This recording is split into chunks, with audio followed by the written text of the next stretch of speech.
Assalamualaikum warahmatullahi wabarakatuh. Bertemu lagi dengan saya, Sri Dian Rahayu.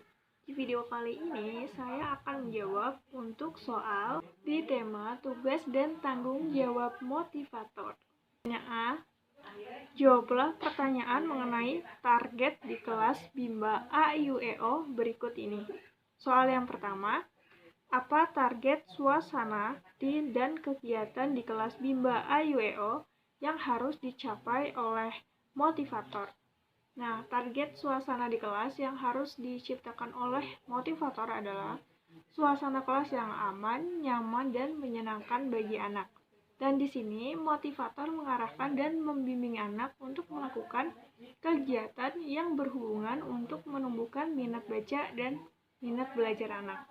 Tentunya dengan kegiatan yang menyenangkan dan kegiatan yang disesuaikan dengan kemauan dan kemampuan anak, agar anak menjadi senang belajar. Pertanyaan yang kedua, bagaimana cara motivator mencapai target atau tugas di kelas Bimba AIUEO?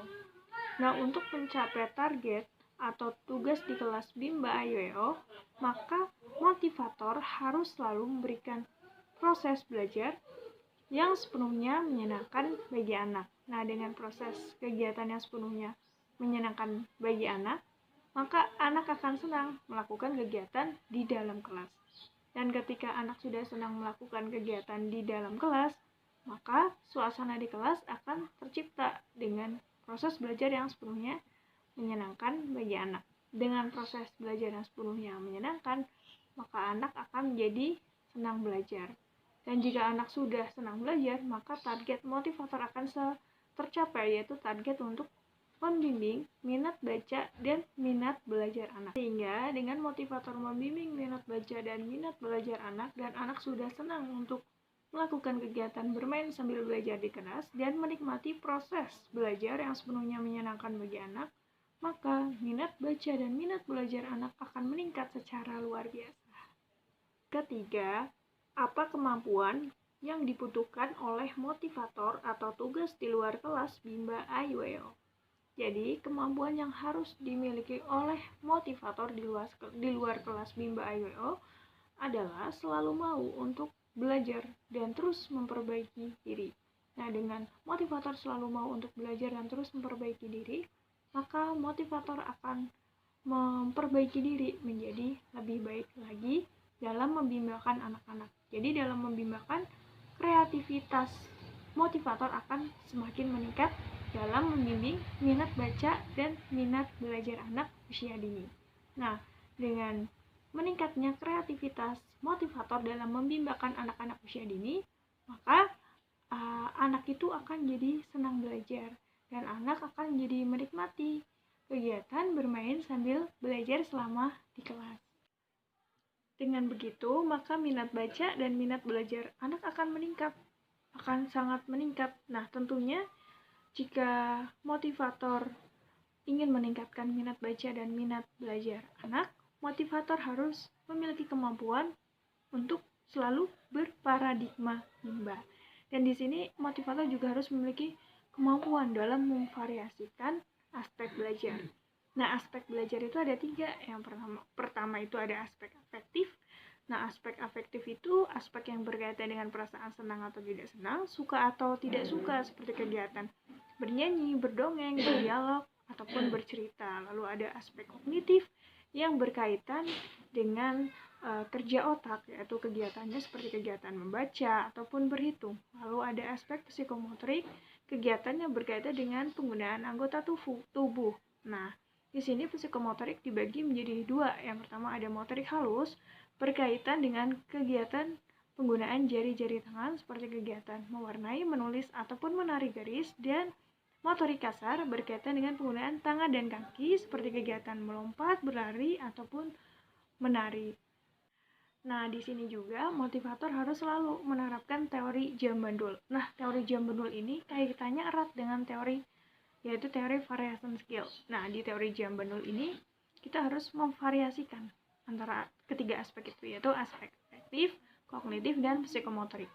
Jadi, kalau di teori jam bandul itu prioritas utama adalah bermain baca-bacaan. Nah, di sini ketika anak sudah bosan untuk melakukan kegiatan bermain baca-bacaan atau berhitung, yaitu pada aspek kognitif, maka bisa kita alihkan ke kegiatan misalkan psikomotorik, yaitu mewarnai, menulis, ataupun menarik garis. Nah, tapi kalau misalkan anak itu sudah bosan dalam kegiatan psikomotorik, lalu kita arahkan ke kegiatan afektif seperti kegiatan bernyanyi, berdialog, ataupun berdongeng. Lalu yang bagian B, apa tanggung jawab utama motivator Bimba? Jadi tanggung jawab utama motivator Bimba adalah membimbing minat baca dan minat belajar anak. Tentunya dengan proses belajar yang sepenuhnya menyenangkan bagi anak, yaitu fun learning. Nah, dengan begitu, untuk mencapai proses belajar yang fun learning, maka motivator harus menerapkan dua metode. Menerapkan dua metode. Yang pertama itu ada metode small step system dan metode individual system. Nah, di metode small step system ini adalah proses belajar yang dilakukan secara bertahap, sedangkan kalau individual system itu proses belajar itu proses pembimbingan yang berpusat pada anak. Jadi anak dijadikan sebagai subjek belajar dan motivator sebagai fasilitator. Nah, dengan motivator menerapkan metode small step system dengan metode individual system, maka fun learning akan tercapai.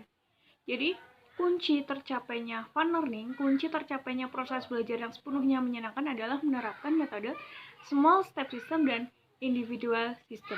Nah, dengan begitu, minat baca dan belajar anak itu akan meningkat secara luar biasa. Tentunya dengan proses belajar yang sepenuhnya menyenangkan bagi anak, sehingga akan terbangun pondasi karakter pembelajar yang kuat dalam rangka mewujudkan generasi pembelajar mandiri sepanjang hayat. Yang bagian C, jawablah pertanyaan mengenai tanggung jawab motivator di kelas berikut ini. Soal yang pertama, apa yang harus dilakukan motivator untuk menjadikan suasana di kelas aman? Nah, untuk menjadikan suasana di kelas aman yaitu dengan menjauhkan barang-barang yang berbahaya untuk anak dekati. Jadi seperti menjauhkan barang-barang yang tajam, seperti itu. Nah, dengan motivator menjauhkan barang-barang yang berbahaya untuk anak, maka suasana di kelas itu akan sepenuhnya aman bagi anak. Pertanyaan yang kedua, apa saja yang termasuk kekerasan fisik yang tidak boleh dilakukan selama di Bimba? Yang tidak boleh dilakukan selama di Bimba itu seperti menjewer, mencubit, memukul, itu tidak boleh dilakukan selama berada di Bimba. Jadi, semua perbuatan yang membuat anak itu menjadi luka dan membuat anak itu menjadi menangis itu tidak boleh dilakukan. Pertanyaan yang ketiga, apa saja yang termasuk dalam kekerasan psikis yang tidak boleh dilakukan selama berada di Bimba? Jadi, kekerasan psikis yang tidak boleh dilakukan selama berada di Bimba adalah dengan membandingkan anak satu dengan anak yang lainnya, merendahkan anak, berkata kasar kepada anak, emosi terhadap anak, menyalahkan anak, berkata kasar kepada anak itu tidak boleh. Jadi semua hal yang akan mempengaruhi psikis anak dan akan melukai psikis anak itu tidak boleh dilakukan selama berada di Bimba. Pertanyaan yang keempat, apa yang harus dilakukan motivator untuk menjadikan suasana di kelas nyaman? Nah, untuk menjadikan suasana di kelas itu sepenuhnya nyaman bagi anak, maka motivator harus menciptakan suasana di kelas menyenangkan terlebih dahulu, yaitu dengan menciptakan suasana yang sepenuhnya fun learning. Nah, untuk mencapai fun learning, motivator harus menerapkan metode small step system, yaitu proses belajar yang dilakukan secara bertahap. Nah, untuk mencapai small step system, maka harus diterapkan metode individual system. Nah, individual system itu proses pembimbingan yang berpusat pada anak. Nah, menjadikan anak itu sebagai subjek belajar dan motivator sebagai fasilitator. Nah, sehingga dengan motivator sudah menerapkan metode small step system dan metode individual system, maka fun learning akan tercapai. Nah, ketika suasana di kelas itu sudah sepenuhnya menyenangkan, pastinya anak akan merasa senang belajar dan anak itu akan nyaman selama berada di kelas. Jadi untuk menciptakan suasana di kelas itu sepenuhnya nyaman bagi anak, harus harus dibuat suasana yang sepenuhnya menyenangkan dahulu. Jika anak senang, maka anak akan nyaman. Soal yang kelima, apa saja yang harus dilakukan motivator dalam mengasihi murid? Nah, untuk dapat mengasihi murid, maka motivator harus selalu mengerti anak. Nah, di sini bukan anak yang harus mengerti motivator. Jadi, motivator yang harus selalu mengerti anak dan selalu memahami anak. Seperti di lirik lagu Cinta Ananda. Ayah, bunda, ayo bimbangkan Anda, bimbing minat bacaan Anda. Kita semua harus mengerti Nanda, bukan Nanda harus mengerti kita. Ini yang dinamakan cinta, cinta Ananda. Kita bahagia, semua bahagia. Nah, jadi dari lirik itu, lagu itu menceritakan bahwa kita sebagai motivator harus selalu mengerti anak. Jadi bukan anak yang harus mengerti kita. Nah, di sini dengan kita sebagai motivator selalu mengerti anak, itu sudah sebagai wujud rasa mengasihi anak. Pertanyaan yang keenam, apa saja yang harus dilakukan motivator dalam menyayangi murid? Nah, yang harus dilakukan motivator dalam menyayangi murid yaitu dengan selalu memberikan reward setiap saat. Jadi setiap anak itu berhasil menjawab pertanyaan yang kita berikan, kita harus selalu nih memberikan reward kepada anak agar anak itu menjadi senang. Selain itu, di sini kita juga harus selalu memberikan motivasi kepada anak agar anak semakin semangat dalam mengikuti kegiatan bermain sambil belajar di kelas. Pertanyaan yang ketujuh, apa yang harus dilakukan motivator untuk menjadikan kegiatan bermain sambil belajar menyenangkan? Nah, yang harus dilakukan motivator untuk menjadikan suasana bermain sambil belajar di kelas itu sepenuhnya menyenangkan bagi anak, yaitu dengan menerapkan 3 metode utama. Nah, metode utama yang pertama itu ada metode fun learning. Nah, fun learning itu adalah proses belajar yang sepenuhnya menyenangkan. Yang kedua itu ada metode small step system. Metode small step system adalah proses belajar yang dilakukan secara bertahap. Lalu yang ketiga ada metode individual system. Nah, metode individual system adalah proses pembimbingan yang menjadikan anak itu sebagai subjek belajar dan motivator sebagai fasilitator. Lalu ada satu lagi nih. Nah, motivator harus menerapkan satu metode penunjang. Nah, satu metode penunjang itu adalah variation skill. Jadi seperti ini penjelasannya. Nah, untuk mencapai proses belajar yang sepenuhnya fun learning, yaitu menyenangkan, maka motivator harus menerapkan metode small step system, yaitu proses belajar yang dilakukan secara bertahap. Nah, untuk mencapai proses belajar yang small step system, maka motivator harus menerapkan metode individual system, yaitu proses belajar yang dilakukan itu berpusat pada anak. Jadi anak dijadikan sebagai subjek belajar dan motivator sebagai fasilitator. Nah, jika motivator sudah menerapkan kedua metode itu, yaitu small step system dan individual system, maka fun learning akan tercapai, yaitu proses belajar yang sepenuhnya menyenangkan bagi anak akan tercapai. Nah, jika proses belajar sepenuhnya sudah menyenangkan, maka motivator di sini juga harus memiliki kemampuan variation skill, yaitu kemampuan yang harus dimiliki oleh setiap motivator untuk memvariasikan beberapa aspek belajar. Nah, aspek belajarnya itu ada 3. Yang pertama itu aspek afektif, yang kedua ada aspek kognitif, dan yang ketiga ada aspek psikomotorik. Jadi di sini motivator harus mempunyai kemampuan dalam memvariasikan ketiga aspek tersebut agar anak itu menjadi semakin senang belajar, karena rentang konsentrasi anak itu pendek, anak mudah teralihkan, dan anak cepat bosan. Sehingga dengan motivator menerapkan metode variation skill, maka proses belajar akan sepenuhnya menyenangkan bagi anak, akan 100% menyenangkan bagi anak. Nah, di sini juga untuk memastikan anak itu sudah fun learning atau belum itu bisa kita melakukan evaluasi afeksi anak setiap saat. Jika anak senang, maka anak menikmati kegiatan bermain sambil belajar. Jika anak tidak senang, maka anak akan menangis, sedih, dan tidak menikmati proses kegiatan bermain sambil belajar. Pertanyaan yang ke-8, apa yang harus dilakukan motivator untuk memastikan anak melakukan kegiatan yang berhubungan dengan minat belajar? Nah, yang harus dilakukan oleh motivator untuk memastikan anak melakukan kegiatan yang berhubungan dengan minat belajar adalah dengan selalu mengarahkan dan membimbing anak untuk melakukan kegiatan yang berhubungan dengan aspek kognitif, yaitu kegiatan bermain baca-bacaan ataupun kegiatan berhitung. Tentunya dengan proses kegiatan yang menyenangkan bagi anak dan disesuaikan dengan kemauan dan kemampuan anak, agar anak menjadi senang dalam mengikuti kegiatan bermain sambil belajar. Pertanyaan yang ke-9, apa yang harus dilakukan motivator untuk memastikan anak melakukan kegiatan sesuai dengan tahapan perkembangannya?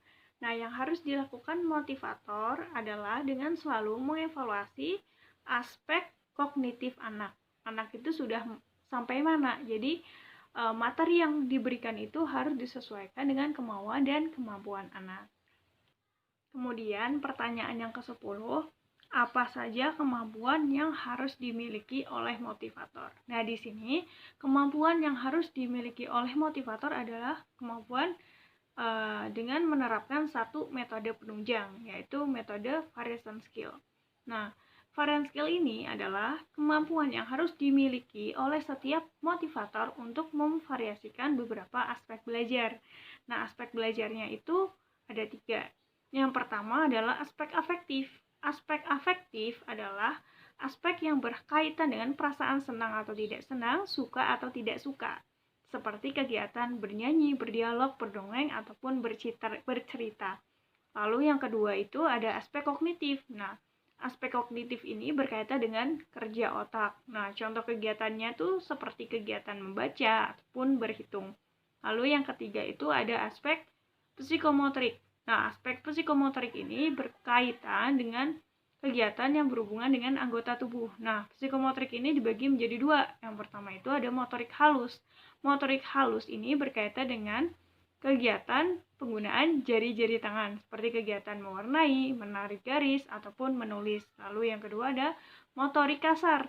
Nah, motorik kasar ini kegiatannya berupa penggunaan anggota tubuh itu kaki dan tangan. Nah, yaitu contoh kegiatannya itu seperti kegiatan berlari, melompat, ataupun menari. Nah, jadi dengan motivator memiliki kemampuan variation skill, maka motivator akan mampu nih untuk memvariasikan ketiga aspek belajar, yaitu aspek afektif, kognitif, dan psikomotorik. Karena pada dasarnya rentang konsentrasi anak itu pendek, anak mudah teralihkan, dan anak cepat bosan. Jadi dengan kita sudah memvariasikan aspek belajar, maka kita menghindari satu kegiatan secara terus-menerus, karena jika kita memberikan satu kegiatan itu secara terus-menerus dalam satu kegiatan, maka anak akan cepat bosan. Nah, di sini juga motivator harus selalu menggunakan teori jam bandul. Nah, teori jam bandul ini kaitannya erat nih dengan metode variation skill.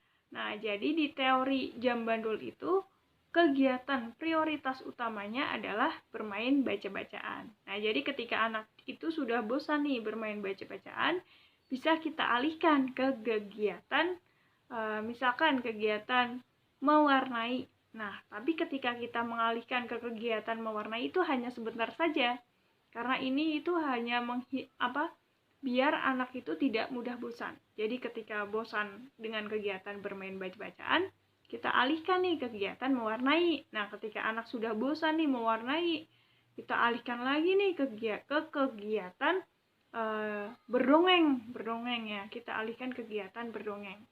Jadi di sini dari kognitifnya bermain baca-bacaan, kita alihkan ke psikomotorik, yaitu mewarnai. Nah, dari psikomotorik sudah bosan nih, kita alihkan lagi ke aspek afektif, yaitu berdongeng. Nah, ketika sudah bosan nih berdongeng, kita balik lagi ke kegiatan bermain baca-bacaan. Jadi, tetap pada akhirnya kita kembali ke kegiatan prioritas utama, yaitu kegiatan bermain baca-bacaan. Jadi, itulah kemampuan yang harus dimiliki oleh setiap motivator. Yang pertama itu variation skill, dan yang kedua itu dengan selalu menerapkan teori jam bandul. Oke sahabat, terima kasih sudah menonton. Mohon maaf jika ada kesalahan. Salam Bimba, tetap semangat dan terus belajar.